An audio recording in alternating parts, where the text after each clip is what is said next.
Kun suomalainen jää poliisille kiinni huumausaineiden käyttörikoksesta, hänelle useimmiten lätkäistään käteen sakko. Sakotus ei poista eikä pienennä huumeongelmaa. Huumeiden käyttö on ollut Suomessa rangaistavaa vuodesta 1966. Hallitus tosin esitti 71, että kannabis jätettäisiin pois rangaistavien aineiden listalta. Suuressa valiokunnassa äänestys asiasta päättyi tasan ja näin ollen arpa ratkaisi tiukan linjan. Nykyisen poliisiministerimme Päivi Räsäsen ei sen sijaan tarvitse arpoa huumeiden suhteen.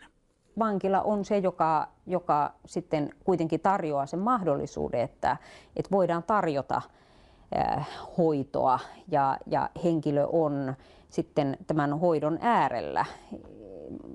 Kaikkein vaikeimmin päihdeongelmaiset, huumeongelmaiset henkilöt, heidän tavoittamisensa vankilan ulkopuolella on usein aika vaikeaa ja hoidossa pysyminen on vaikeaa, mutta vankilassa ainakin pysyy niiden hoitojen äärellä.